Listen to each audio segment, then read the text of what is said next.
جب ہم اس سے تھوڑا سا آگے بڑھتے ہیں تو مصیبت میں رفاقت اس کو ٹاپک دیا جا سکتا ہے۔ صلیب کے چوگرد خداوند یسوع مسیح کے دشمنوں کا بہت بڑا ہجوم ہے، لیکن خداوند یسوع مسیح صلیب پر بالکل تنہا نہیں ہے، کیونکہ اس کے سامنے کچھ ایسے عزیز موجود ہیں جو ہر طرح کے خوف پر غالب آ کر خداوند یسوع مسیح کے ساتھ اپنی اخلاقی ہمدردی اور روحانی عقیدت کا اظہار کر رہے ہیں۔ ان میں چند خواتین شامل ہیں جو خداوند یسوع مسیح کی اس مشکل اور کٹھن گھڑی میں اس کے پاس موجود ہیں، جس کا ذکر مقدس یوحنا رسول اپنی انجیل میں کرتا ہے۔ اس سے ہمیں ایک مسیحی اصول ملتا ہے کہ مسیحیوں کو لازم ہے کہ ہر طرح کے خوف پر غالب آ کر ایک دوسرے کی مشکل میں شریک ہوں اور ایک دوسرے کی حوصلہ افزائی کریں، جس کی مثال مقدس یوحنا سمیت ان چند خواتین نے قائم کی ہے۔ غلطیوں کے خط اس کا 6 باب اور اس کی 2 آیت اگر ہم پڑھیں، تم ایک دوسرے کا بھار اٹھاؤ اور یوں مسیح کی شریعت کو پورا کرو۔ یسوع مسیح کی ماں بحیثیت مقدسہ مریم کا اس وقت یسوع کے پاس ہونا ایک فطری عمل ہے۔ یہاں یہ سوال بھی کیا جا سکتا ہے کہ مقدس یوسف یہاں کیوں موجود نہیں۔ اس ضمن میں مفسرین کی رائے یہ ہے کہ وہ خداوند یسوع مسیح کی زمینی خدمت کے آغاز سے پہلے ہی وفات پا چکا تھا۔ ویسے بھی مقدس یوسف یسوع مسیح کا باپ نہیں تھا، بلکہ دھرم باپ کے وہ فرائض سر انجام دے رہا تھا جو خداوند یسوع مسیح کی پیدائش اور اس کی ابتدائی پرورش کے لیے درکار تھا۔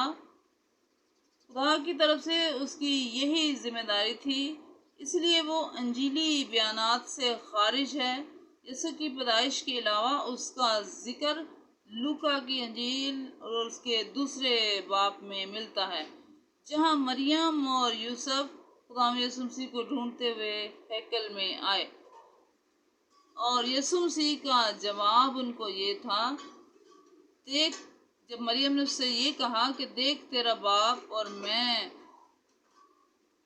اٹھتے ہوئے تجھے ڈھونڈتے تھے۔ اس کے بعد انجیلی بیانات مقدس یوسف کا ذکر نہیں کرتے، لیکن اس کے جواب میں یسوع مسیح نے جواب کہا کہ ضرور ہے کہ مجھے اپنے باپ کے گھر ہونا چاہیے تھا۔ یوحنا 2 باب کے مطابق جب کانۂ گلیل میں خداوند یسوع مسیح نے پہلا معجزہ کیا، اس وقت مقدسہ مریم وہاں موجود تھی، لیکن مقدس یوسف کا ذکر وہاں بھی نہیں ملتا۔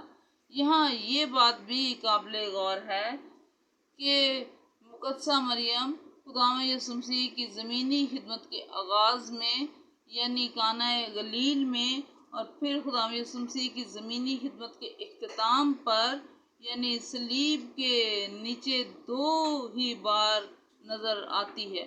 اس کے علاوہ مقدسہ مریم کا خداوند یسوع مسیح کے ساتھ کوئی ذکر نہیں ملتا۔ معلوم ہوتا ہے کہ مقدسہ مریم خداوند یسوع مسیح کی زمینی یا عوامی خدمت کے دوران اس کے ساتھ نہیں تھی۔ جب ہم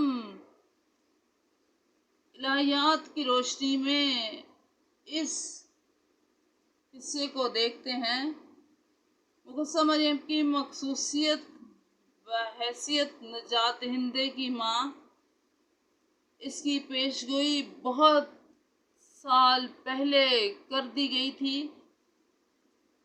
پیدائش 3 باب اور اس کی 15ویں آیت میں یہ پیش گوئی مقدسہ مریم سے خداوند یسوع مسیح کی پیدائش اور صلیبی موت کے وسیلہ سے پوری ہوئی، جہاں اس نے شیطان کے سر کو کچلا۔ اور مریم کی فرما برداری بھی ہمیں نظر آتی ہے۔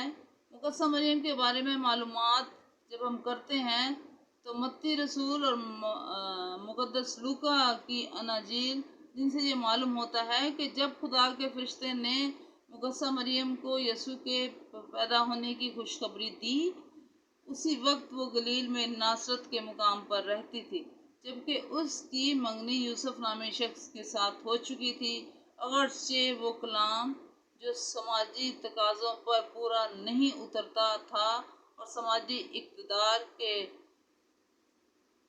خلاف تھا، ایک کنواری لڑکی کے لیے قبول کرنا انتہائی مشکل تھا۔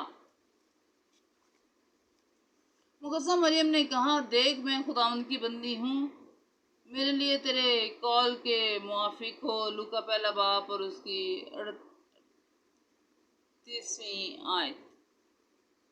اگر ہم مریم کے خاندان کے بارے میں جاننے کی کوشش کریں تو مقدسہ مریم اور مقدس یوسف دونوں ہی داؤد کی نسل سے تھے۔ مقدس متی رسول نے مقدس یوسف کا نسب نامہ لکھا ہے جو داؤد کے بیٹے سلیمان سے چلتا ہے۔ متی کی انجیل اس کا پہلا باب اور اس کی 16ویں آیت میں ہمیں یہ ذکر ملتا ہے، اور مفسرین کی رائے میں لوکا کی انجیل میں نسب نامہ مریم کا ہے جو داؤد کے بیٹے ناتن سے چلتا ہے۔ اس طرح مقدس یوسف اور مقدسہ مریم خدا کے برگزیدہ لوگوں میں سے ہیں جو شاہی خاندان ابراہیم، اسحاق اور یعقوب کا حسب نسب ہے۔ اس طرح مقدسہ مریم خدا کے الہی منصوبے کا ایک حصہ تھی۔ خدا کے الہی منصوبے پر مقدسہ مریم کا رویہ جب ہم دیکھتے ہیں تو فرشتے نے جب اس سے کہا کہ یسوع کی پیدائش ہوگی، وہی اپنے لوگوں کو ان کے گناہوں سے نجات دے گا۔ اس کے علاوہ خداوند یسوع مسیح کی پیدائش زمینی زندگی اور صلیبی موت کے بارے میں حالات و واقعات مقدسہ مریم کے لیے بڑے اہم تھے۔ اس لیے لکھا ہے کہ مریم ان سب باتوں کو اپنے دل میں رکھ کر غور کرتی رہی۔ لوکا اس کا 2 باب۔ اور اس کی ماں مریم نے یہ سب باتیں اپنے دل میں رکھی۔ یسوع مسیح کی مصلوبیت پر مقدسہ مریم کا کردار، جو کہ وہ اس کی پیدائش سے پہلے ہی جانتی تھی کہ اس کے ساتھ ایسا ہوگا، یہودی رہنماؤں اور رومی سپاہیوں کی نظر میں تو یسوع مسیح مجرم تھا، لیکن مقدسہ مریم کی روحانی آنکھیں کھلی تھیں۔ وہ اپنے بیٹے کو بے گناہ دیکھ سکتی تھی۔ وہ خوب جانتی تھی کہ یسوع اپنے لوگوں کو ان کے گناہوں سے نجات دے گا۔ وہ اپنے بے گناہ بیٹے کی صلیبی موت سے بخوبی واقف تھی۔ وہ جانتی تو تھی کہ کیا کچھ ہونے کو ہے، لیکن اس نے سب باتیں اپنے دل میں رکھیں۔ اس لیے ہم دیکھتے ہیں کہ اناجیل کے تمام مصنفین اور تاریخ کی دیگر کتب نے مقدسہ مریم کے کسی گلے یا شکوے کا ذکر تک نہیں کیا، بلکہ وہ اپنے خاموش کردار سے خدا کی تابعداری میں رہی۔